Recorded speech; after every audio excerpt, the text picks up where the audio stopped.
스포츠에서 경기가 끝난 후에 항상 사람들 사이에서 논란이 되는 문제가 한 가지 있다면 그것은 바로 심판의 판정이라 할 수 있습니다.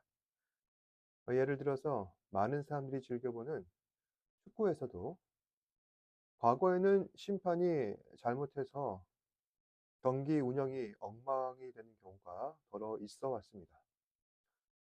카드를 안 줘도 되는 상황에 카드를 준다든지, 누군가 명백한 반칙을 했음에도 그 사람한테 카드를 안 준다든지, 또 이것은 심판의 오심이 분명한데 그 사람이 정당한 항의를 했음에도 그 사람에게 오히려 카드를 준다든지, 이처럼 심판이 잘못된 심판을 자주 범하다 보니 세계 축구 연맹, 즉 피파에서는 VAR, 그러니까 비디오 판독이라고 하는 과학적이고 정밀한 판정 방법을 도입하였습니다.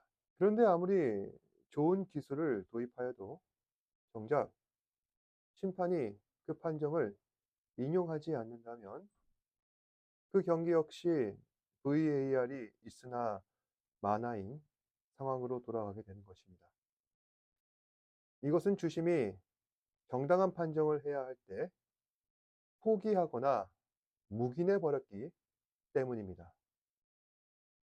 그리고 그 심판은 판정으로 인해 피해를 본 팀에게 있어 정말 악몽과도 같은 존재라 할 수 있을 것입니다. 이를 통해 명확한 판정을 통하여 심판이 내려지는 경우도 세상 가운데는 있는 반면에, 명확한 판정임에도 심판이 시행되지 않으므로 그것 자체가 심판이 되는 경우가 더 있다는 사실을 우리는 알게 됩니다. 네, 그리고 오늘 말씀에 이와 같은 일들이 벌어지고 있다는 사실을 우리는 확인할 수가 있습니다. 오늘 말씀은 그 유명한 지혜의 대명사라 할 수 있는 솔로몬 왕이 세상을 떠난 뒤에 남겨진 이스라엘 백성들의 이야기를 다루고 있는 본문이라 할 수 있습니다. 지난주에 함께 살펴보았듯이 솔로몬의 아버지 다윗은 초심을 잃어버려 하나님 앞에 죄를 범하게 되었고, 그 죄로 말미암아 하나님 앞에 징벌을 받아 이제 자신의 아내 밧세바에 낳은 아이를 잃어버리는 그런 불행한 일을 겪게 됩니다. 그 뒤에 하나님께서는 다윗을 용서하셔서 다시 그에게 자식을 잉태하게 하시고, 그 자식이 밧세바의 몸에서 태어나게 되는데 바로 그 자식이 솔로몬이었다는 것입니다. 그리고 솔로몬은 하나님의 큰 은혜를 받아 방금 말씀드렸던 지혜의 대명사로 불리는 그러한 큰 은혜를 입게 되는데, 그뿐만이 아니라 평생 왕위에 있으면서 많은 땅을 얻고 많은 아내를 얻고 많은 자식과 부귀영화를 누리게 되었습니다. 하지만 그 말년이 비참했는데, 물론 솔로몬이 살면서 고통스러운 시기를 겪지는 않았지만은 이후에 그의 자식들을 통하여 아주 불행한 일들을 자주 겪게 된 것입니다. 원래 솔로몬은 왕으로 즉위 된 다음에 하나님을 전심으로 예배하던 사람이었습니다.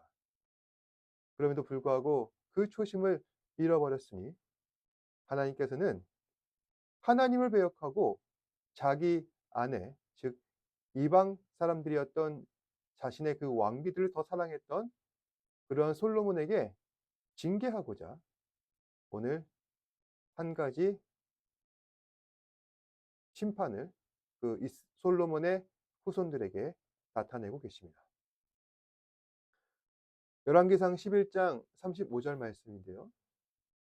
내가 그의 아들의 손에서 나라를 빼앗아 그 열 지파를 내게 줄 것이요. 여기서 하나님께서는 그의 아들의 손에서 나라를 뺏는다 말씀하고 계십니다. 여기서 그의 아들이란 솔로몬의 아들, 즉 르호보암을 지칭하는 것이죠. 하나님께서는 솔로몬의 아들 르호보암으로부터 나라를 빼앗으셔서 그 열 지파를 내게 줄 것이다. 즉 여기서 말하는 너란 바로 솔로몬의 신하였던 여로보암을 말하는 것입니다. 다시 말해 하나님께서는 솔로몬이 하나님을 배역하고 하나님보다 자기 자식들을 더 사랑하며 그 아내들이 우상 숭배하는 것을 묵인하는 그러한 잘못을 저질렀기 때문에 그에 대한 징계로서 솔로몬의 신하였던 여로보암에게 원래는 솔로몬의 것이었던 열 지파의 족속들과 또 그 땅을 빼앗아 그의 신하 여로보암에게 주게 하셔서 그로 하여금 또 다른 나라를 세우도록 허락하신다는 것입니다. 정말 그 하나님의 말씀대로 그 예언이 이루어지게 되는데 바로 솔로몬이 죽은 다음에 그의 아들 르호보암이 즉위하면서 이러한 하나님의 말씀은 성취가 됩니다. 르호보암은 즉위하였을 당시부터 아주 엄격하고 깝깝한 왕이었습니다. 이러한 부분들이 열왕기상 12장 14절 말씀에 잘 나와 있는데 어린 사람들의 자문을 따라 그들에게 말하여 이르되 내 아버지는 너희의 멍에를 무겁게 하였으나 나는 너희 멍에를 더욱 무겁게 할지라. 내 아버지는 채찍으로 너희를 징계하였으나 나는 정갈 채찍으로 너희를 징치하리라. 그러니까 당시에 르호보암이 왕으로 있었을 때 그의 신하들이 왕 앞에 나와 간언을 하는 것입니다. 왕이시여, 선왕이셨던 당신의 부친 솔로몬은 저희를 너무나도 힘들게 다뤄왔습니다. 성전 건축을 위해 많은 사람들이 노역에 동원되었고 그로 인해 백성들은 많은 고초를 겪어왔습니다. 그러니 조금만이라도 우리에게 자비를 베풀어 주옵소서.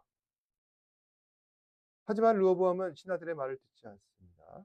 그리고 자신이 새롭게 임명한 젊은 신하들의 말을 듣습니다. 그리고 그들의 말을 듣고서 백성들에게 엄히하라는 명령을 내리죠. 그러자 신하들은 르호보암에게 반발하는 것입니다. 그리고 솔로몬의 신하였던 여로보암에게 그 신하들을 위시한 열 지파 장로들이 함께 모여 자신들의 땅을 여로보암에게 바치겠다는 그러한 말을 전하며 르호보암의 통치로부터 떠나자는 제안을 하게 되는 것입니다. 당연히 당시 왕이었던 르호보암에게 있어서 이 일은 반역이었죠. 그래서 군대를 소집하여서 여로보암과 그 신하들을 공격하려 하는 것입니다.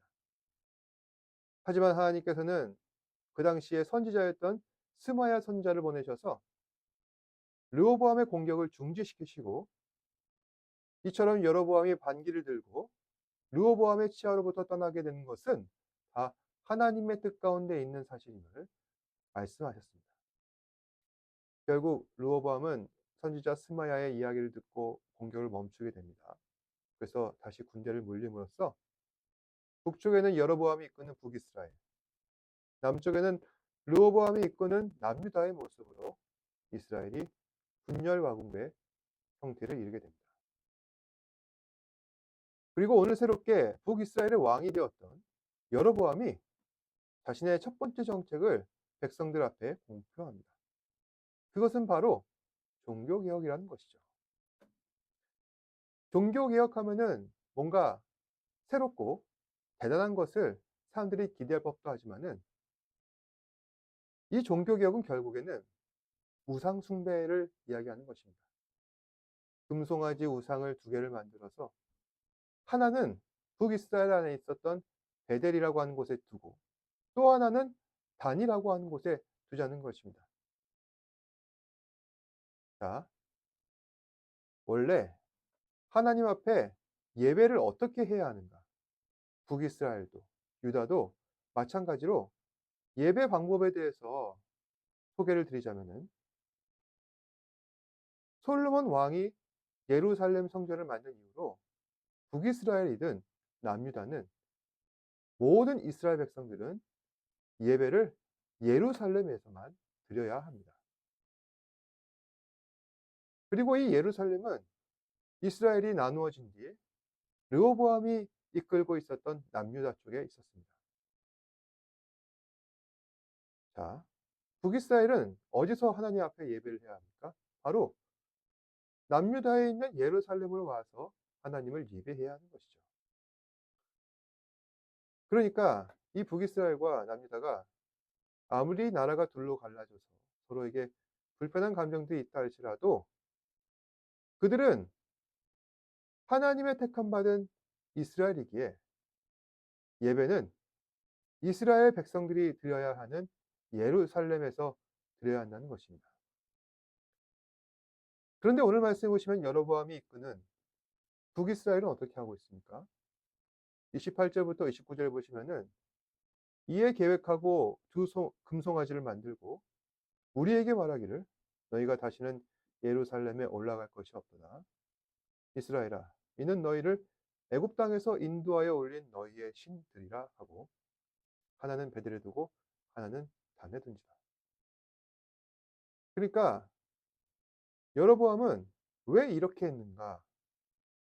만약에 북이스라엘 백성들이 예루살렘에 가서 예배를 한다면 행여나 그들이 나를 배신하여 다시는 북으로 돌아오지 않을까 염려했던 것입니다. 그래서 금송아지 두 개를 만들어서 하나는 베델에 두고 하나는 단에 두자고 하였습니다. 그리고 그것을 성전으로 만들어서 더 이상 너희는 예루살렘에 올라갈 것이 없다. 이 금송아지가 너희를 애굽에서 인도해낸 너희들의 신이다. 다시 말해 하나님을 섬기는 것이 아니라 금송아지를 하나님으로 섬기게 한 것입니다. 그러니까 한 나라의 왕, 하나님의 택함 받은 왕이 그 백성들에게 우상 숭배를 종용한 것이죠. 여로보암이 왕이니까 그 백성들이 남유다로 도망가서 나라를 빼앗길 것 같은 그 염려하는 마음은 잘 알겠습니다. 하지만 본래 북이스라엘은 누구의 것입니까? 하나님의 것이죠. 하나님께서 르호보암에게서 뺏으셔서 여로보암에게 잠시 맡기신 것입니다. 그러니까 잠시 내가 너에게 통치권을 준다라며 여로보암을 하나님께서 왕 세워준 것인데 여로보암은 그것도 모르고 북이스라엘 백성들을 자기 것이냐 그들에게 우상 숭배하라 명령한 것입니다. 결국 하나님 백성은 사람의 인도함이 아니라 하나님의 인도하심 따라 가야 합니다. 그리고 지금은 하나님께서 북이스라엘 백성들을 여로보암 손에 맡기셨는데 그렇다면 여로보암은 자신이 할 일을 해야죠. 하나님께서 맡기신 백성을 하나님을 믿는 백성으로 섬기도록 그렇게 해야 하는 것입니다. 하지만 여로보암은 쓸데없는 일을 벌이고 있습니다. 우상을 만들어서 우상 앞에 절하며 백성들을 잘못 가르치고 있는 것입니다. 이 일로 인해 이제 북이스라엘은 어떻게 되냐? 영적으로 타락하게 됩니다. 사람들은 더 이상 하나님을 섬기지 아니하고 이방신을 섬기게 됩니다. 우상들을 자기들의 신이라 생각합니다. 그리고 이 일이 약화되면서 결국에는 그들이 하나님의 심판을 받아 아수르에게 나라를 빼앗기기까지 합니다. 오늘 명심해야 할 것은 우리에게 있어서 가장 무서운 하나님의 심판이란 과연 무엇인가 하는 점입니다. 여러분, 하나님의 심판하면은 어떤 이미지가 떠오르시죠? 먼 우주에서 태성이 충돌하여 하늘이 불타고 땅이 꺼지는 그런 이미지를 생각할 수 있습니다. 그런데 가장 무서운 심판은 그런 것이 아니라 하나님께서 내가 죄를 지었음에도 그런 나를 심판하지 않으시고 그저 잠잠하게 계시는 것이 가장 무서운 심판이라 할 수 있습니다. 왜 이게 무서운 심판이냐?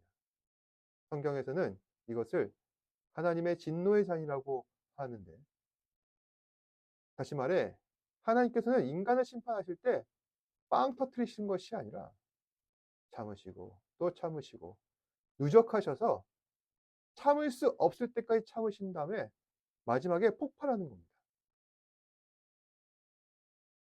예전에 태평양 쪽에 퉁가라고 하는 지역이 있습니다. 그곳에 해저화산이 폭발하였는데, 거기 주민들은 이 해저화산이 언제 폭발할지 모르고 그게 잘 살다가 갑자기 폭발하자 모든 것을 다 잃어버렸습니다.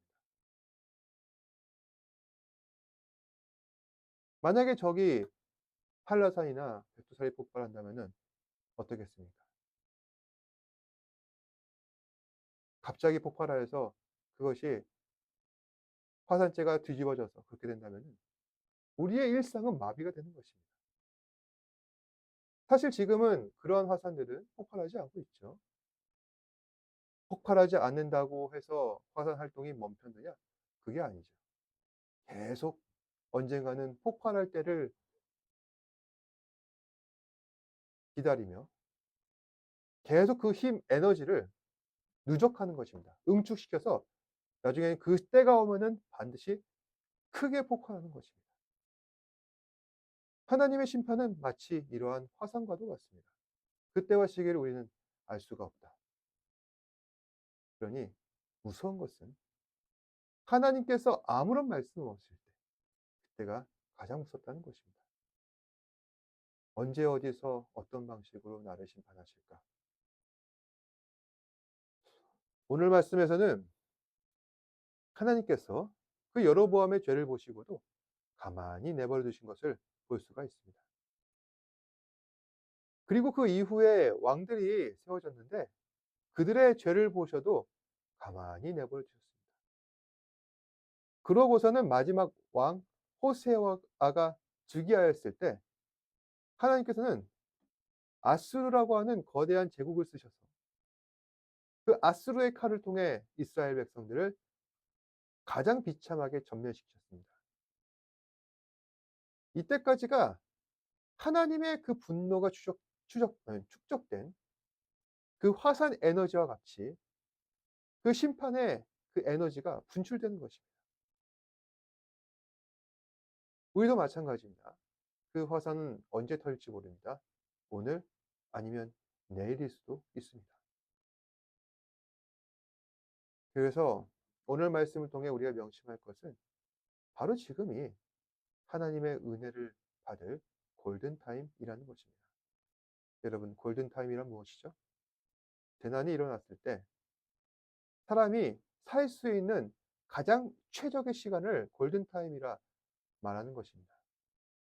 그래서 만약에 그 골든타임을 벗어나면은 어떻게 됩니까? 영영이 그 사람을 못 보게 됩니다.